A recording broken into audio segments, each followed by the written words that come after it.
This happened when I was 24. I was living alone in a small apartment just outside Chicago, in one of those aging brick buildings that smelled like old carpet and radiator heat.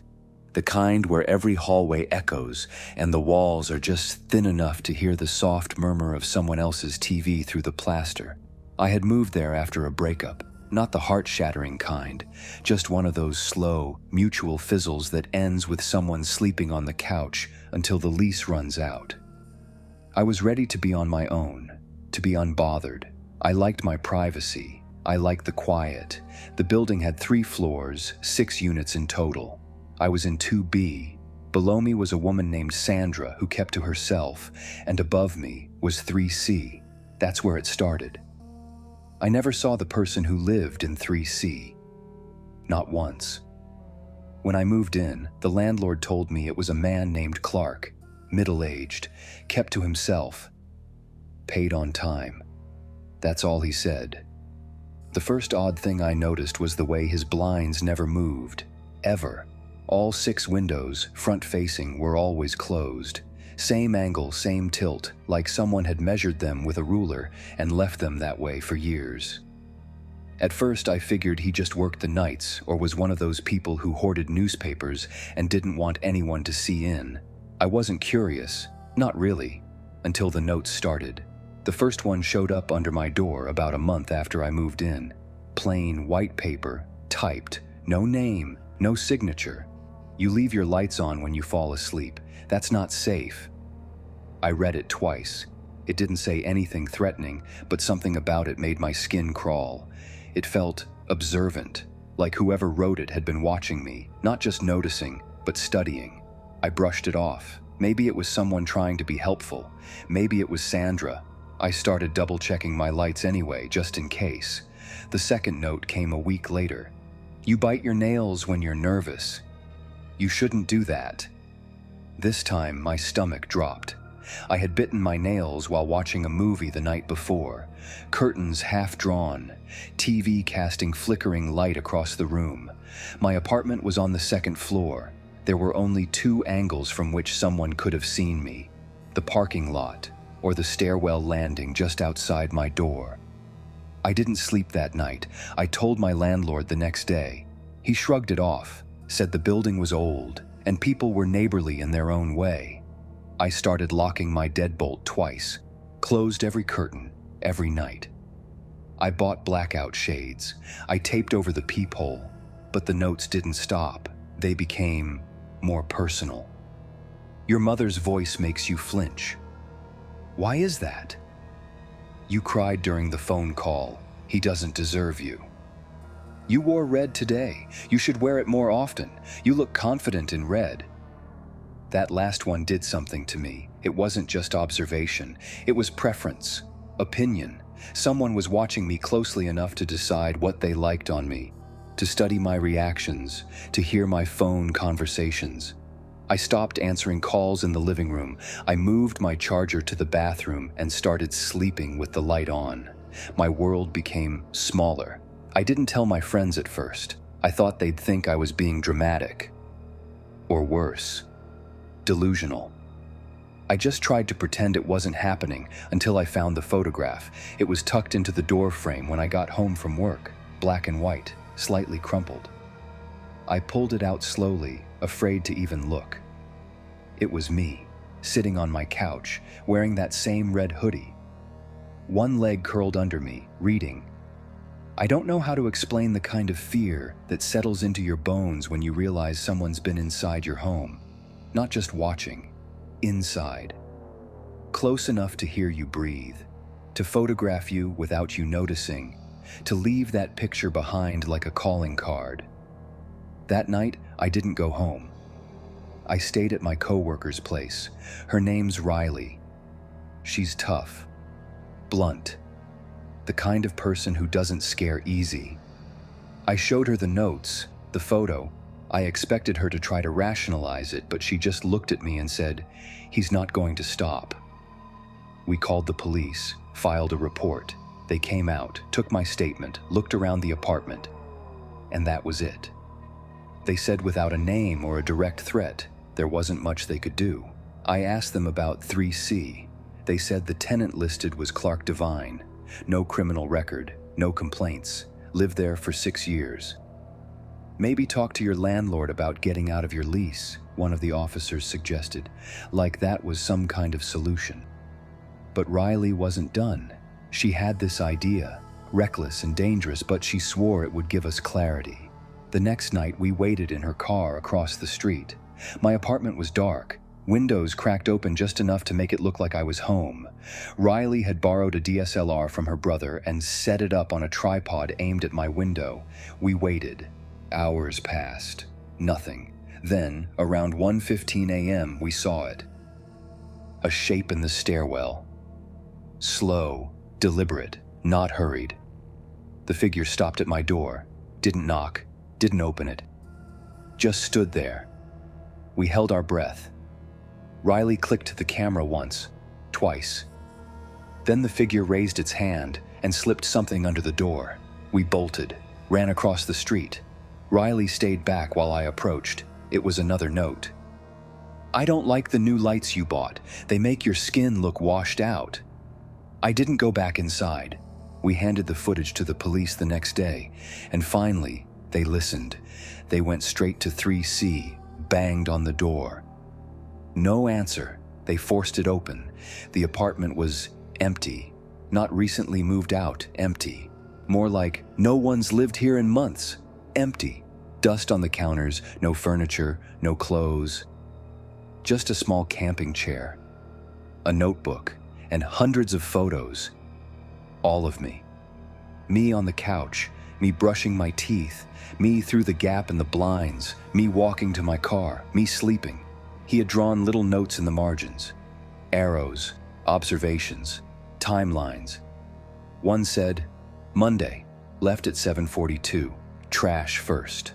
Subway, back by 6:12. Alone. He knew my schedule better than I did. The only thing they found with a name on it was a utility bill from almost 2 years prior. It wasn't even in Clark's name. Clark, as it turns out, had died in 2019. No one knows who the man in 3C really was, or where he went. All I know is, he watched me, he studied me, he lived above me, and he walked past me probably a dozen times in that stairwell without ever saying a word. I moved out a week later. I haven't stayed in one place more than 6 months since. But sometimes, when I walk past buildings at night, I catch the glint of something in a third-story window, just the flicker of a reflection, a camera lens, maybe nothing, but I don't look for long. Because if you give them an inch, they remember your face. This happened last year, just after I bought my first house. I was 27, newly single, and had just landed a fully remote job. I figured it was the perfect time to get out of the city. I found this cute little house in a quiet neighborhood about 45 minutes from downtown. Not totally rural, but definitely slower paced. Old trees, friendly neighbors, driveways with basketball hoops and front porches with wind chimes. It was the kind of place you don't think stuff like this happens in. I moved in the week before Halloween. The house was older but well kept. 2 bedrooms, 1 bath, a basement I immediately decided not to use, and a small front yard with these perfect yellowing maple trees. It felt peaceful, safe. That first week I met a few of the neighbors, most of them older, retired, friendly but reserved. There was one house, though, across the street, slightly overgrown lawn, shades always drawn. The curtains were this faded floral pattern from the 70s, like something you'd see in an old motel. I asked one of the neighbors about it, Mr. Rourke, who lived next door, and he told me the man who lived there had passed away earlier in the year. The house had been vacant since. Families figuring out what to do with it, he said. I didn't think much of it. Until one night, about 2 weeks after I moved in. It was close to midnight. I was sitting on my couch, scrolling through Zillow listings for fun, when I saw movement across the street. Just a shadow passing behind the curtains in the front window of the vacant house. I froze. It wasn't a trick of the light. I stared for a solid minute, waiting to see it again, but the curtains didn't move. I told myself it had to be a squatter, or maybe a relative checking in on the place. I tried to let it go, but then it happened again the next night. And the night after that, always around the same time. Just a figure, tall, slow-moving, gliding past the window like they were pacing, never turned on any lights, never came outside. I finally texted Mr. Rourke about it. Asked if anyone was staying at the place. He replied a few minutes later, "Nope.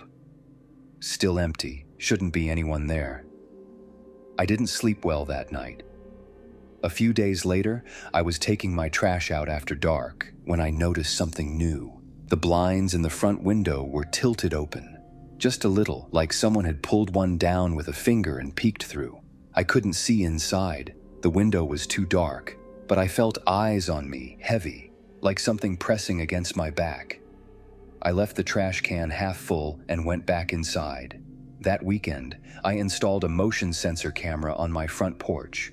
It wasn't fancy, just one of those doorbell ones that sends an alert to your phone when someone walks by. I didn't expect much. The camera faced my own door and part of the street, not the house across from me. But the next morning, when I checked the overnight log, I noticed something weird. 2:14 a.m. motion detected. The clip was short, just a few seconds, but I watched it 10 times. There was a man standing at the edge of my yard, barely visible, right at the border of the street lamp's glow. His posture was off, like he wasn't just standing, he was waiting. His head was tilted slightly down, like he was watching something intently.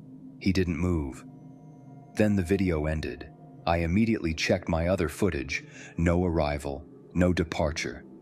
Just that one clip. I reported it to the local police non-emergency line. They were polite, said they'd patrol the area more, told me to keep the camera rolling. That night, I couldn't sleep. Every creak of the house made my heart jump.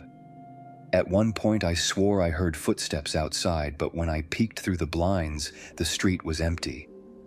Or so I thought. The next morning, there was another alert. 2:17 a.m. This time, the man was closer. He was halfway up my driveway, facing my house directly, standing so still he could have been a statue. His hands were by his sides, bare, no phone, no flashlight, nothing. But he knew the camera was there because right before the clip ended, he smiled. Just slightly. Not even a full smile. Just enough for me to see it. I sent that clip to the police too. This time they came to my house. Took a report. Said they'd keep an eye out. Suggested I maybe install cameras on the back too. I asked if they could check the house across the street. They said unless I had evidence someone was inside, they couldn't enter. That was a few days ago. Then, 2 nights ago, something happened that I still can't explain. I woke up around 2:30 a.m. to a tap, a soft, deliberate tap, tap, tap on my bedroom window. Now, my bedroom's on the 2nd floor. At first I thought I'd imagined it, but then it came again. Tap, tap, tap, slow, steady, like someone using the tip of their finger. I didn't move. I couldn't. My body felt like it was filled with wet cement. After about a minute, it stopped. I forced myself to crawl out of bed and peek through the curtain. Nothing. The street was quiet, the yard empty, but the next morning when I went outside, I saw something on the driveway. A scrap of newspaper, rolled up and tied with a red string. Inside was a single Polaroid. It was me, sleeping, taken from outside my bedroom window. You could see the frame of the glass, the sliver of curtain, and on the back, in shaky black ink, "You should close this tighter."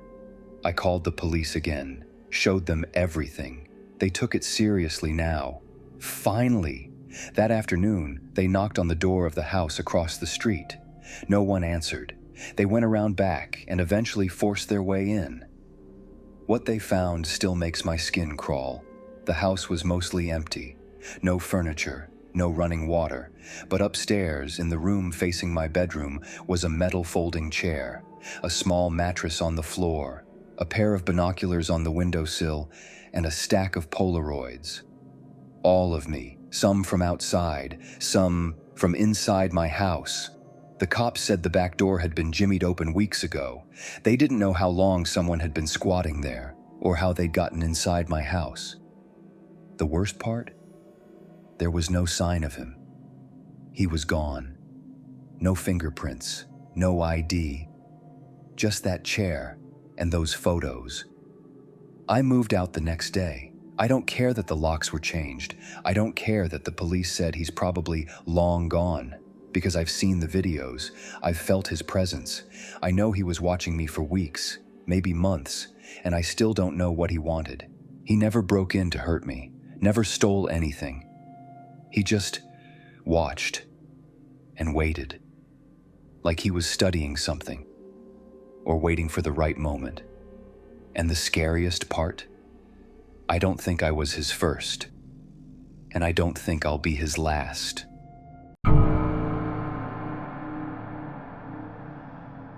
I live in a small apartment above a dry cleaner in a quiet neighborhood on the edge of town. Nothing fancy. One bedroom, weird plumbing, but it's cheap and safe. Or it was. This happened last summer, and I still have no clue how long it had been going on before I noticed. It started with a text from an unknown number. "You look stressed today. Everything okay?" That was it. No name, no emoji, just that sentence. It was 7:14 p.m. I had just walked in the door from work. I stared at the message for a while, trying to place the number, then texted back, "Who is this?" No answer. Whatever, wrong number, I figured. But the next day it happened again. "Nice hoodie, the gray one's my favorite on you." This time I was on the sidewalk, walking home with my earbuds in. I stopped cold, looked around. A few people were out, dog walkers, an old guy watering his plants, but no one was looking at me. I texted again. Seriously, who is this? Nothing. I blocked the number. A few days passed. I tried to forget about it. Then one night I was brushing my teeth and glanced at the bathroom window, the one above my tub, the one that faced the alley. The blinds were closed. But they weren't closed all the way. Just enough of a gap at the bottom for someone to see in if they were tall enough or standing on something. My stomach dropped. I didn't move, didn't even breathe. Slowly, I reached out and tugged the string, slamming the blinds shut. I didn't even want to check if someone was there. That night, I slept with the light on. The next morning, I found a piece of paper under my doormat. "Sleep okay?" No envelope, no name. Just that. Scribbled in Sharpie. I snapped. Called the cops. Told them I thought someone was watching me. They came, looked around, told me the alley had no cameras, and there wasn't much they could do unless I had more proof. They said I should keep my doors locked and call again if anything else happened. I started staying with my friend Tasha after that. Told her I was dealing with a weird situation, and she didn't ask questions. A week passed. I felt normal again. I even started thinking maybe it had just been someone messing around. Until Tasha had a doctor's appointment and I had to go back to my place to grab a few things. I was in and out in less than 10 minutes. Didn't notice anything weird until I got back to her place and checked my phone. A new number, new area code, new message. "Cute socks today. You always wear mismatched ones when you're in a rush." I felt sick. He'd been watching me, today, in that tiny window of time when I thought I was alone. And he noticed my socks. That night, I couldn't sleep. My thoughts kept spiraling. How long had he been watching me? What else had he seen? Was he following me to Tasha's? Was he close? The next day, I bought pepper spray. Switched up my commute. Started carrying a box cutter in my bag. It didn't matter, because that same night, Tasha's dog wouldn't stop barking. Around 3 a.m., she woke me up, whispering that someone was in her backyard. We called 911. By the time the cops arrived, he was gone, but they found fresh footprints, Mud smeared on the fence, a broken solar light near the back door. Worse, my name was scratched into the glass patio door, over and over, like someone had carved it in with a key. Mara, over and over. That changed everything. The police took it seriously now. They told me it was probably someone who knew me, had been watching for a while. They asked me to think, was there anyone from my past who'd act like this? The list was short. I had a few exes, but nothing dramatic. I gave them names, numbers. They followed up. Nothing. I bought security cameras, got a new phone, moved in with Tasha temporarily, even started therapy. Things were calm for about a month. No notes, no texts, no messages. Then, 2 weeks ago, I got a package. No return address. Just my name and Tasha's address written in thick black marker. Inside? A flash drive, that was it. I don't even remember deciding to open it. I think my hands just moved on their own. The folder had one file, a video. The thumbnail showed my apartment bathroom. From inside the bathroom, facing the mirror, I played it. It was me, brushing my teeth, hair up, music playing on my phone. But it wasn't just that. You could hear breathing. Slow, heavy, like the camera was in someone's hand. I started shaking. The video ended with a close-up of the mirror. You could see my reflection. And behind me, someone standing in the shower, pulling the curtain open, inch by inch. I never saw him, not in the video, not that night. Somehow he'd slipped out before I turned around. The last frame of the video was a still image. My bed, taken from inside the room, just a few feet away. That's when I realized. This wasn't just about stalking. This was about proximity. He'd been inside, more than once. He could still be watching me. To this day, they've never found out who it was. The phone numbers were burner phones. The package was dropped off at a nearby FedEx with cash. No fingerprints, no DNA.